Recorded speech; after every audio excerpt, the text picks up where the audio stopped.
Politalk na! Why does the Philippines stay stable despite having weak government institutions? A weak state with a strong society sounds like a contradiction, no? But it forces us to see how local elites, personal networks, and community safety nets step into the country's standing when formal systems fail. So that's a major question na hopefully we can shed a light on in today's episode, no?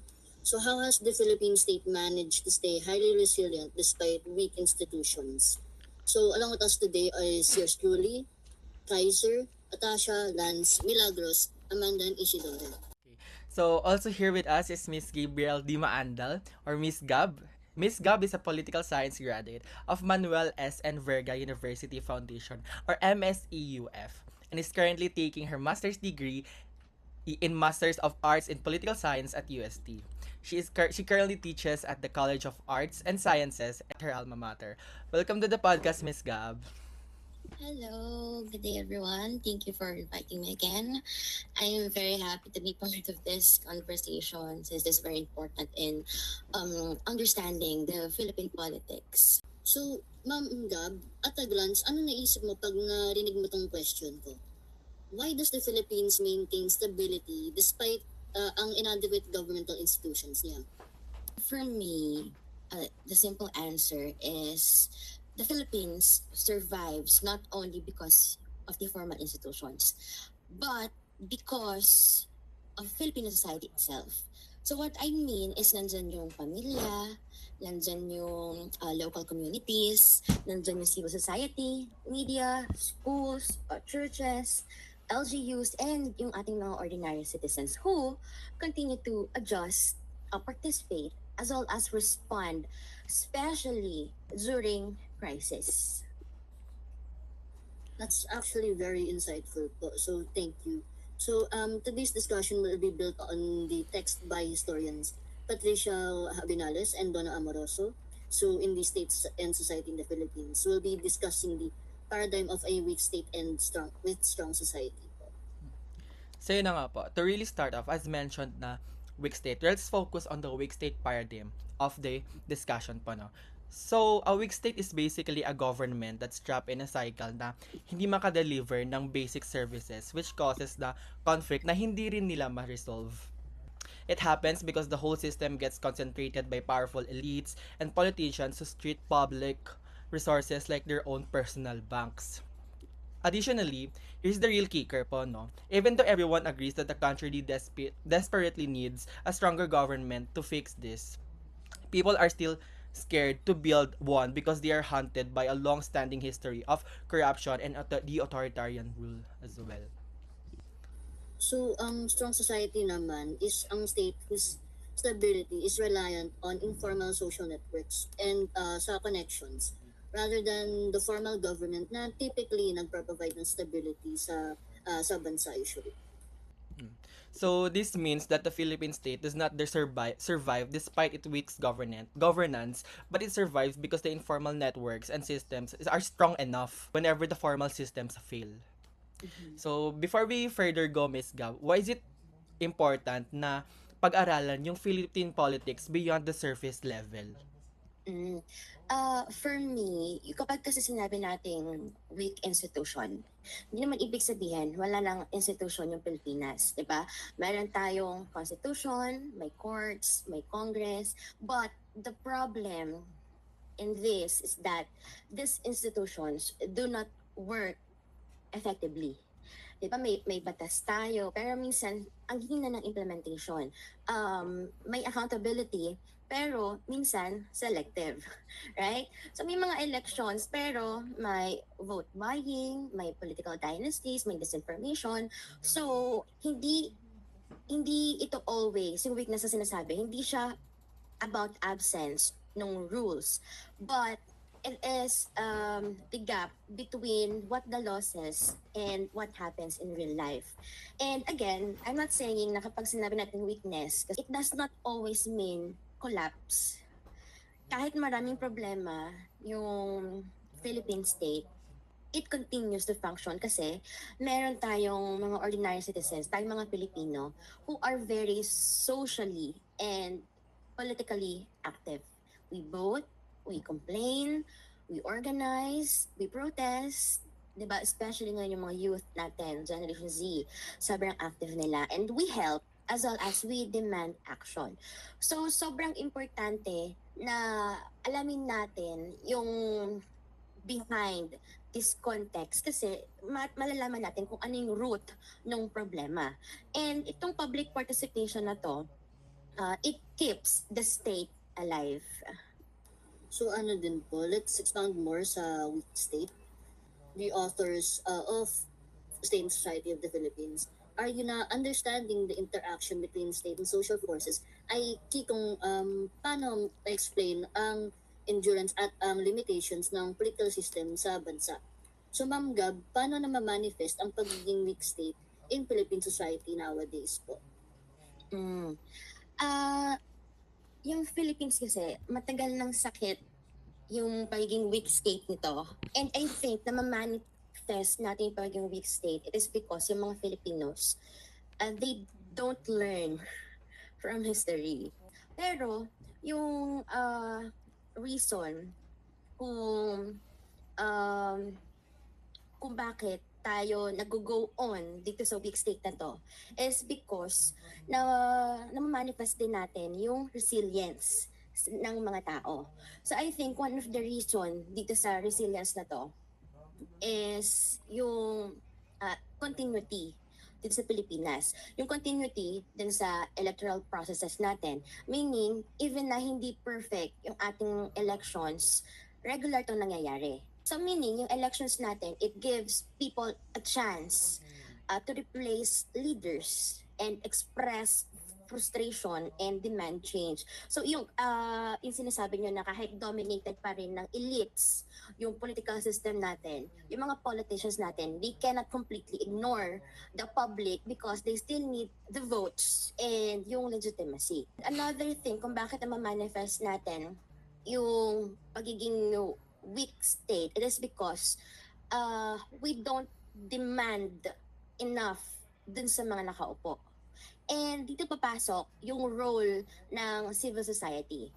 And very active ng civil society ng Pilipinas. Diba? When we say civil society, nandito yung mga student like you, yung mga student organizations, yung churches, media, mga NGOs natin, even yung mga professional groups and ordinary citizens natin who speak up when the government action is lacking. However, kaya natin naman manifest na yung weak state, it is because na we don't demand enough. Diba? Kapag nagkakaroon ng mga elections na nabigyan lang ng ayuda, magkakaroon na ng innate yung mga Filipino to have that utang na loob doon sa mga politicians na iluklok sila. Ayun, that's why we manifest that weak state. Alam niyo po, Ma'am Gab, something that comes to mind when I remember that or when you said that was yung yung concept ng informal economies dun sa framework nila Abinales at saka ni Amoroso. So kasi kapag narinig natin yung economy, 'di ba, yung naiisip po natin is businesses like companies or yung mga policies na that the government uses to regulate it. So the thing is, kapag sinabi natin yung informal economy, they're economic activities pero they operate partly outside lang naman sa formal state regulation and yung taxation, labor protection or like yung official planning ng gobyerno mismo. Like for example, something that's a strong example that comes to mind when we think or when we should be like thinking about informal economy is, you know how people like start yung mga businesses nang wala namang like business permit. So parang bakit ba sila naging common? Well, this is where resilience comes in. Kasi ayon sa weak state and strong society framework nila Abinales and Amoroso, kasi lumalago yung informal economies kapag hindi kayang mag-provide ng sapat na trabaho yung government. One of the biggest problems of the Philippines is just how populated we are. And obviously, the government is having difficulty generating enough jobs for everyone to go around. Tapos isa pang problema yung ang tataas ng qualifications na kailangan to attain these jobs. informal economic activities, they become an important source of livelihood for these communities. So in a way, yung informal economies, they're like a response to state weakness. Mhm. Like, pinapakita nila na kahit na may limitations yung mga institutions, like, maghahanap pa rin sila ng paraan para mag-adapt. And because of this, dito natin nakikita yung strong society. Mhm. But I think we have to be careful when we say na we're strong. Minsan kasi kapag sinabi natin resilient yung mga Filipino, parang nagiging excuse siya for poor governance. Oo, the Philippines, the Filipino people are very strong. We're strong. But people should not always be forced to be strong because yung institutions natin are failing them. Is the state resilient because institutions are serving the people well? Or because yung mga ordinary citizens natin are forced to carry the burden? And ayun yung paradox ng Philippine state. And the state can endure crisis, but endurance is not the same with genuine progress. Well said, Miss Gabriel, no? At para mas lalo nating maintindihan yung weakness of the state, kailangan nating ipasok yung konsepto ng kasik democracy. So, sa madaling salita, ang kasik democracy, isa siyang sistema kung saan yung tunay na kapangyarihang pampolitika at pang-ekonomiya, hindi siya hawak ng isang malakas at centralized na state, no? Instead, monopolisado ito ng mga lokal na mga prominenteng pamilya o elite clans na may sariling kontrol sa kanilang mga teritoryo. Dahil mahina yung estado natin, hinahayaan itong maging warlords o power brokers ang mga pamilyang ito.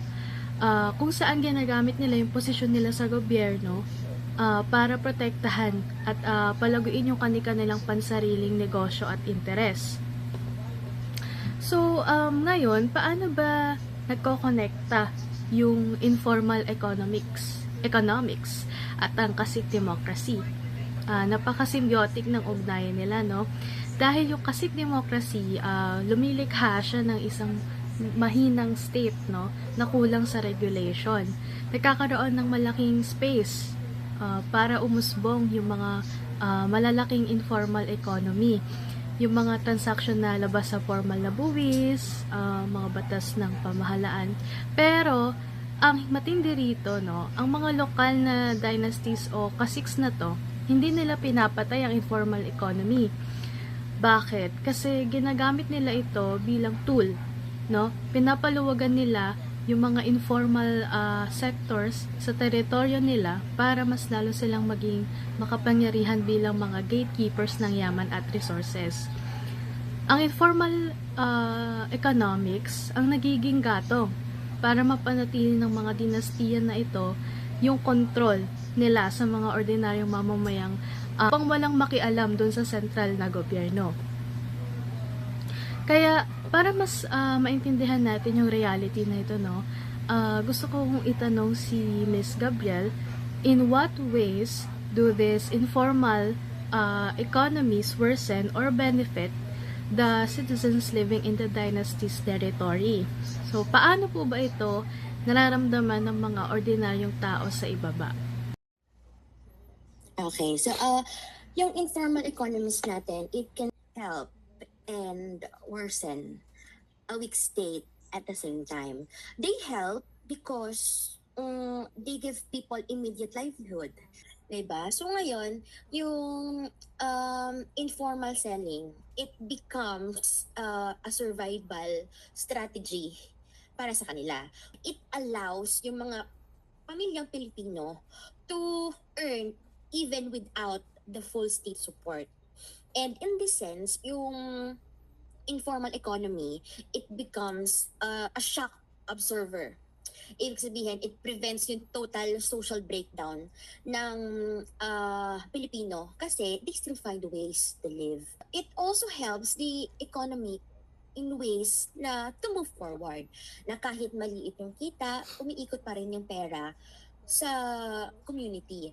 May bumibili, may nagtitinda, may nagpapautang, and as I said, it can also worsen yung weak state natin. It is because it um, reduces the reach ng formal regulation. Na kapag sobrang daming businesses yung unregistered, mahirap i-monitor yung mga labor conditions, yung product safety, yung taxes, di ba, yung mga wages natin, yung sanitation, and producers. Di ba, yung mga ibang workers, hindi malalaman ng state natin if they were underpaid, wala nang mga basic protection na matanggap nila, di ba, katulad nung mga nagtatrabaho, they have yung mga SSS, PhilHealth na pagdating ng panahon ay mapapakinabangan nila.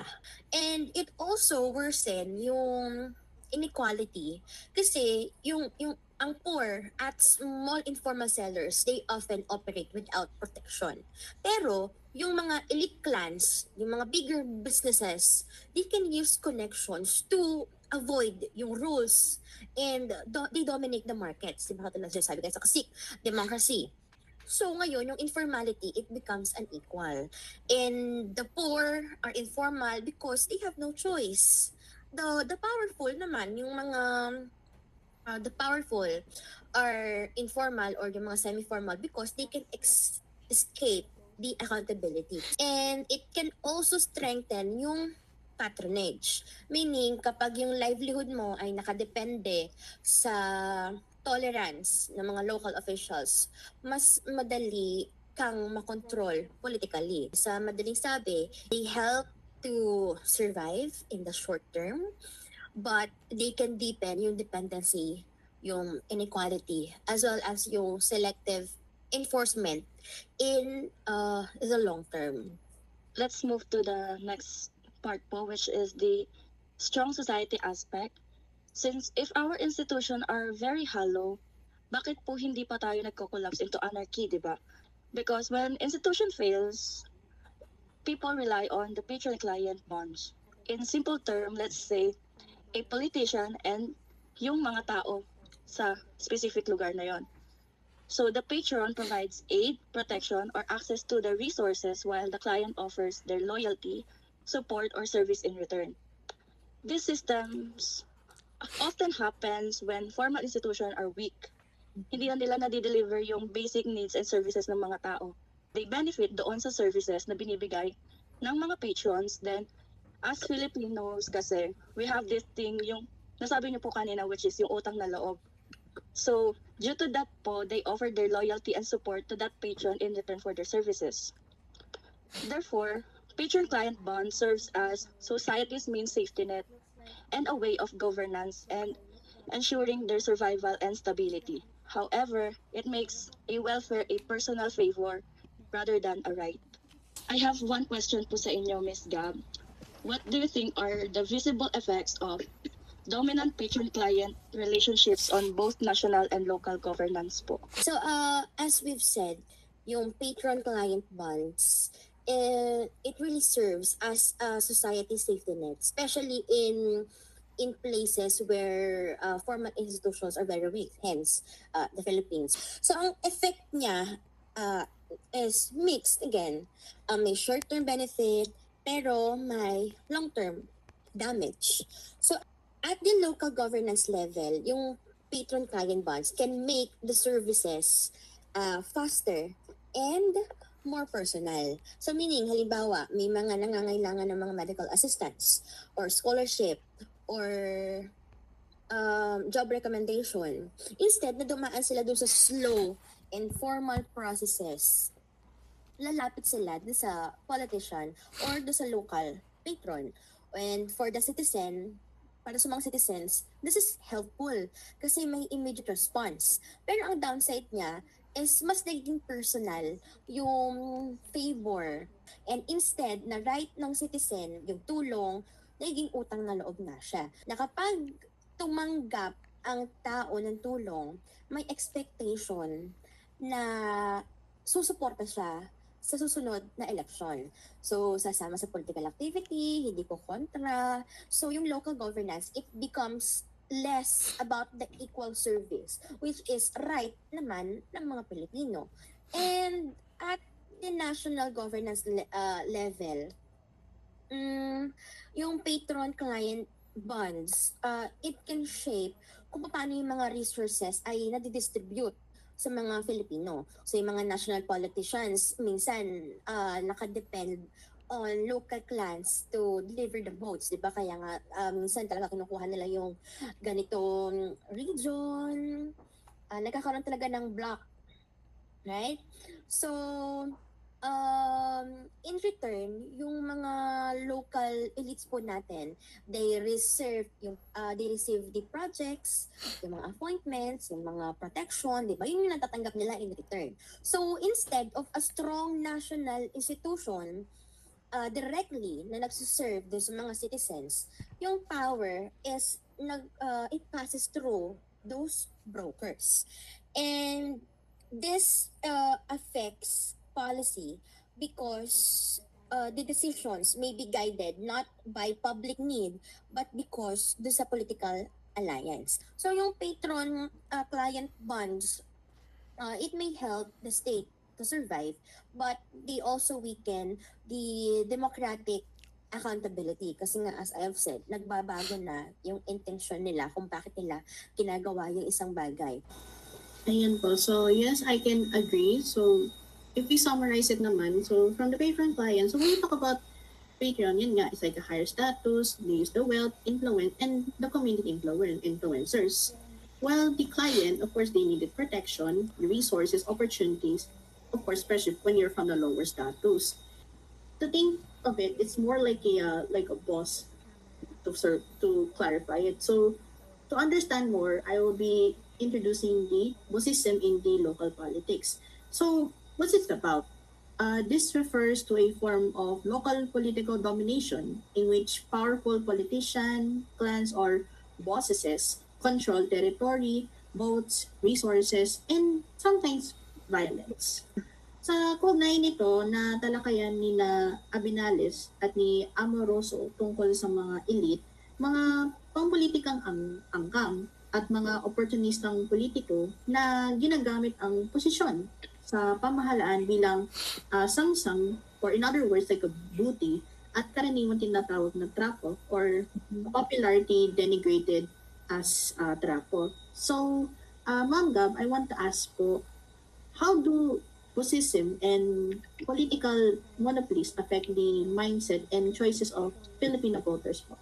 Yung bossism, it affects yung mga voters natin by making politics feel personal, transactional, and fear-based instead, again, rights-based. So kapag malakas yung bossism, yung mga voters natin, they may start thinking na kung hindi ako susuporta sa kanya, baka mawalan ako ng ayuda, baka mawalan ako ng trabaho, ng permit, ng scholarship, diba? So instead na bumoto yung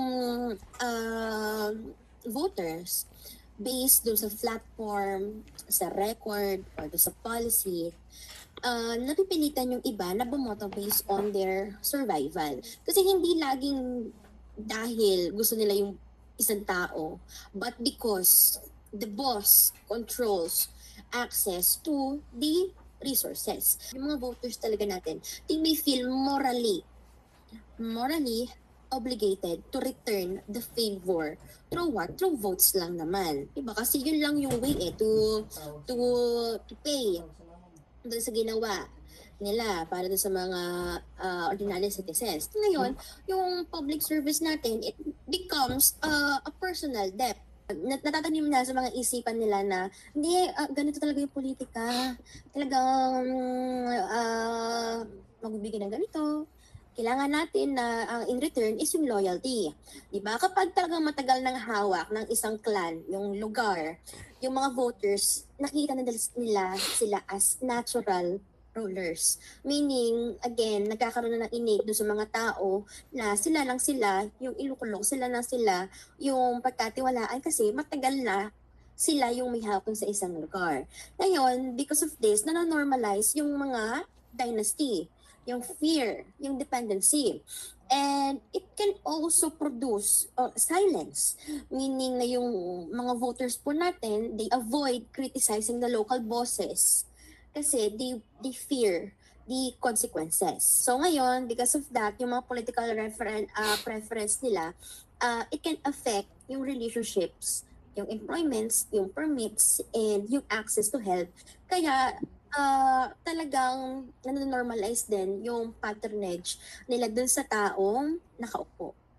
Parang luging-lugi naman po ang bayan natin ng ganun, ma'am. Kasi kung isipin niyo po, patron clients, parang meron tayong bias na hindi, ikaw iboboto ko kasi may utang na loob ako kasi. And then we have bossism na parang sobrang takot kasi ng tao. Tapos parang in the end naman din po, kagaya nga po kanina doon sa sinabi doon sa weak state na parang we don't learn na hindi dapat ganun, hindi dapat ganun ang mangyari. Actually, I think meron tayong binasa or meron tayong pinag-usapan dati na parang scenario. Di ba, Kaiser? Actually, yes. This is, yun na nga po. One of the most best example po for this topic, and also the most relevant here po are the Barzaga family, ma'am. So the Barzaga po, political dynasty in Dasmariñas, Cavite, started its power over 3 decades ago. So nag-start po yung power nila by palitan lang ng mayoral and congressional seats, no, between kina Elpidio and Jennifer Barzaga po yata yun, if I'm not mistaken. That demonstrates na ay strong society force that can dominate local politics by directly providing critical service nga po na sinabi mo, like scholarships and also medical services sa mga tao nila. They established robust patron-client bonds that effectively filled the institutional vacuum left by a weak state. So this po, nagka-create sila ng monopoly of the local political as a local political machinery that exemplifies a kasi democracy din, no, as mentioned earlier, where isang pamilya lang ang nag-act as a primary the provider of order and survival mechanisms that maintain systemic resilience despite weakness of formal institutions. So for our last questions pod is, how do these concepts apply in reality to get a better grasp of strength, of weakness, and yun na nga po, strength of this society? Okay. So yung concepts, how do we apply it in reality? Yes po, ma'am.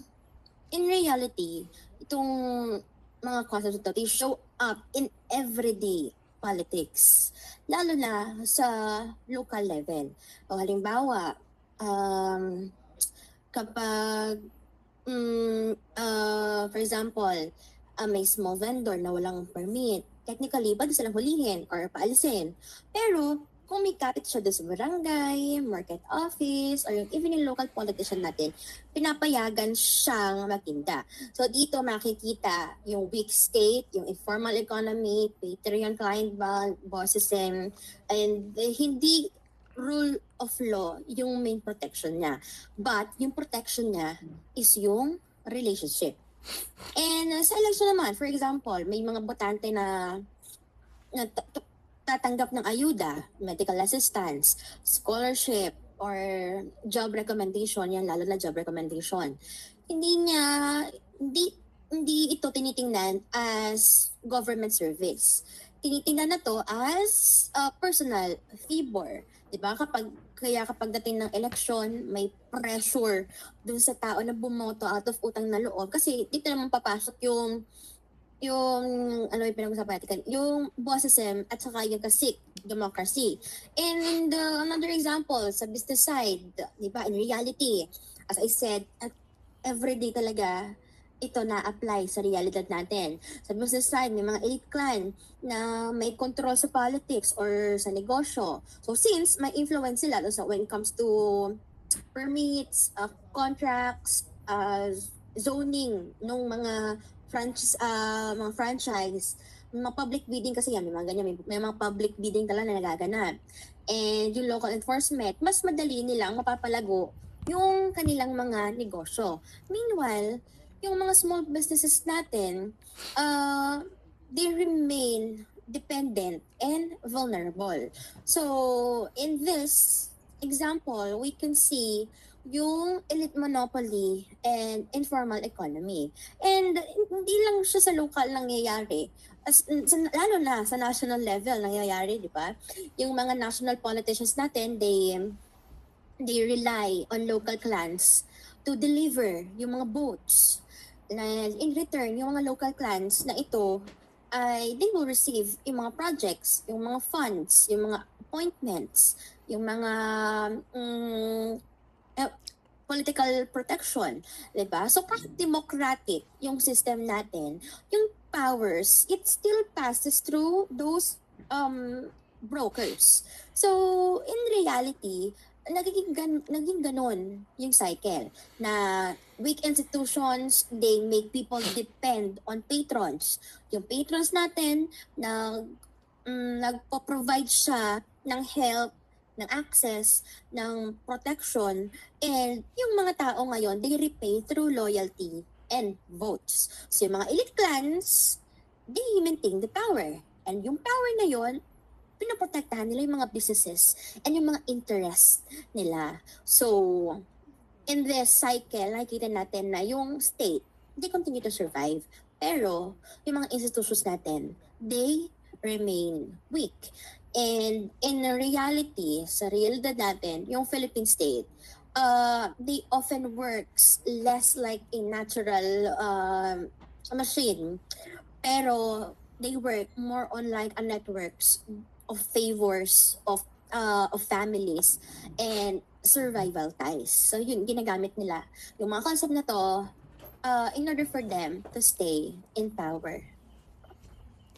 So, ayun na nga po, with all of those things said, yun na nga po, with all of the things said, it all boils down to us Filipinos to choose rightfully. Mahirap man para sa atin, then to ayun na nga po, na makaalis sa ganong sistema, wala pa rin tayong choice but to really get out. And since yun na nga po, since we're talking about the implications of this topic right now, one of the best examples or chances that we have is the upcoming national elections in 2028, in which is sobrang lapit na rin, no?